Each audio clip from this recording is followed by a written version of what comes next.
मानव समाचार, मानवता के हक में। आदाब, मैं हूं इमरान राशिद और आप देख रहे हैं मानव समाचार। कर्नाटक में हिजाब का मामला उरूज पर है। छात्राएं, स्टूडेंट्स पुरजोर तरीके से एहतजाज कर रही हैं। वहीं ये मामला अब कर्नाटक से निकलकर हिंदुस्तान की मुख्तलिफ रियासतों में ज़ोर पकड़ता हुआ नज़र आ रहा है। बहुत सारी रियासतों में इस ताल्लुक से एहतजाज किया गया। इससे कबल के हम कर्नाटक मामले पर बात करें, एक और न्यूज़ एमपी यानी कि मध्य प्रदेश से सामने आई है। मध्य प्रदेश में भी हिजाबी ख्वातीन को निशाना बनाया गया है। मध्य प्रदेश के वजीर तालीम इंद्र सिंह कुमार ने बयान देते हुए कहा कि हम मध्य प्रदेश में भी हिजाब पर पूरी तरह से पाबंदी लागू करेंगे। मध्य प्रदेश के स्कूल शिक्षा विभाग द्वारा आगामी सत्र से विद्यालयों में बच्चों के लिए ड्रेस कोड पर काम हम कर रहे हैं। सब विद्यार्थियों में समानता का भाव रहे, अनुशासन रहे और विद्यालय की एक अलग पहचान बने, इस पर स्कूल शिक्षा विभाग काम कर रहा है। मध्य प्रदेश में अगले सत्र से ही हम इस प्रकार से गणवेश की सारी सूचनाएं प्रेषित करेंगे ताकि समय पर विद्यार्थी अपने गणवेश तैयार करा लें। अब यूं लग रहा है कि यह मामला धीरे धीरे हिंदुस्तान की तमाम रियासतों में जोर पकड़ता जाएगा और इस पर सियासत की जाएगी। इंद्र सिंह का कहना है कि हिजाब ड्रेस कोड का हिस्सा नहीं है। सवाल फिर वही पैदा होता है कि ड्रेस कोड का हिस्सा नहीं है तो इन्हें इस बात का ख्याल इस तरह अचानक क्यों आया? इन लोगों को इस बात का ख्याल उस वक्त से क्यों नहीं था जब स्कूल की बुनियाद रखी गई, जब स्कूलें कायम की गई, कॉलेजेस कायम की गई, जब मुस्लिम बच्चियों का एडमिशन स्कूलों में और कॉलेजों में लिया गया, उस वक्त ये बात लागू क्यों नहीं की गई?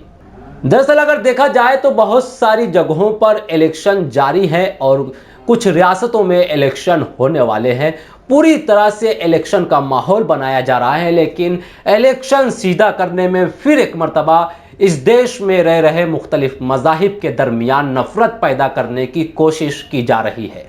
हिजाब पर लगी पाबंदी का ये मामला किसी भी तरह थमने का नाम नहीं ले रहा है। दिन ब दिन जोर पकड़ता हुआ नजर आ रहा है। हाई कोर्ट में ये मामला जा चुका है। पिछली एक वीडियो में हमने आपको हिजाब के ताल्लुक से बॉम्बे हाई कोर्ट का जजमेंट भी बताया था, जिसमें बॉम्बे हाई कोर्ट ने 2018 में ये स्टेटमेंट दिया था उस तालबा के ताल्लुक से जिसे हिजाब की बुनियाद पर कॉलेज में बिठाया नहीं जा रहा था। इस तालिबा ने जब बॉम्बे हाई कोर्ट में पिटीशन दाखिल की तो मार्च 2018 में बॉम्बे हाई कोर्ट ने यह स्टेटमेंट दिया था कि यह तालिबा हिजाब के साथ कॉलेज में बैठ सकती है। इस मामले के लिए बॉम्बे हाई कोर्ट का यह जजमेंट बहुत अहमियत का हामिल है और बहुत ज़्यादा अहमियत रखता है। आइए अब एक तस्वीर हम आपको मज़ीद बताते हैं कर्नाटक की।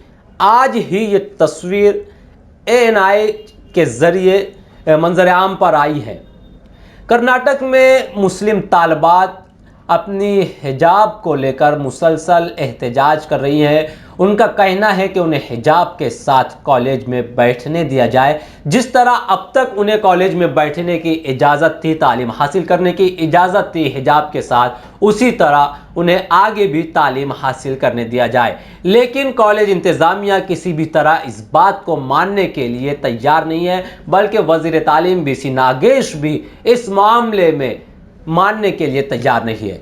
बहरहाल ये मुस्लिम तालिबात भी जो है अपने हक के लिए अड़ी हुई हैं और एहतजाज कर रही हैं। लेकिन जो तस्वीर आप देख रहे हैं बिल्कुल चौंका देने वाली तस्वीर है। आप देख सकते हैं कि किस तरह ये नौजवान इन मुस्लिम ख्वातीन को, इन मुस्लिम तालिबात को घेर रहे हैं और इनके एहतजाज में घुसने की कोशिश कर रहे हैं, बल्कि हमला करने की कोशिश कर रहे हैं। इत्तेफाक से और खुशकिस्मती से कुछ लोग आड़े आ गए और जंजीर बनाकर उन नौजवानों को बीच में ही रोक लिया गया।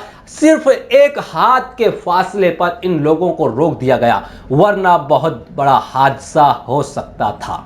इन तमाम बातों से साफ जाहिर होता है कि नौजवानों को उकसाया जा रहा है मुसलमानों के खिलाफ, हिजाब के खिलाफ। इन नौजवानों को प्री प्लानिंग, एक प्लान के तहत उकसाया जा रहा है और इन्हें मुस्लिम तालिबात के विरोध में खड़ा किया जा रहा है।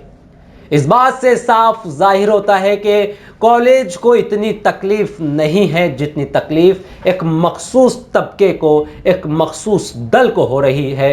उस दल को सबसे ज़्यादा तकलीफ हो रही है हिजाब से, जो इन नौजवानों के गलों में भगवा गमछा डालकर जय श्री राम के नारे बुलंद करते हुए नफरत फैलाने का काम कर रहा है। हालांकि ये जिस श्री राम के नारे बुलंद कर रहे हैं, ये उस श्री राम का भी अपमान कर रहे हैं, क्योंकि उस श्री राम ने इस तरह नफरत फैलाना हरगिज नहीं सिखाया है। इन तमाम बातों से यही एक बात जाहिर होती है कि सिर्फ और सिर्फ सियासत गरमाने की कोशिश की जा रही है, लेकिन अफसोस इस बात पर कि अपनी सियासत के लिए तालीमी अदारों को निशाना बनाया जा रहा है, सियासत के लिए स्टूडेंट्स को निशाना बनाया जा रहा है, सियासत के लिए फिर एक मर्तबा हिंदुस्तान को नफरत की आग में झोंका जा रहा है, सियासत के लिए फिर एक मर्तबा गंगा जमनी तहजीब की धज्जियां उड़ाई जा रही है।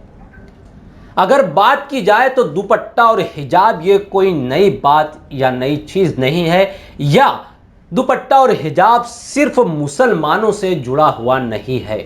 अगर आप देखेंगे तो आज भी गैर मुस्लिमों के वो घराने जो ख़ानदानी कहलाते हैं, गैर मुस्लिमों के वो घराने जो अब भी अपनी रवायात को कायम रखे हुए हैं, उनके सरों पर भी आपको दुपट्टा नज़र आएगा, और दुपट्टा अपने सरों पर रखना ये फ़ख्र की बात भी मानते हैं। आप अगर नज़र डालें तो हिंदुस्तान की बहुत सारी ऐसी ख़वातीन, बहुत सारी ऐसी महिलाएं जो बड़े अदब के साथ याद की जाती हैं, हालांकि वो मुसलमान नहीं हैं, लेकिन आप उनकी तस्वीरें देखें तो आपको नज़र आएगा कि उनके सरों पर दुपट्टे हैं। इस बात से ये जाहिर होता है कि दुपट्टा सरों पर रखना ये हिंदुस्तान की तहजीब है, ये हिंदुस्तान की परंपरा है, ये हिंदुस्तान की रिवायत है।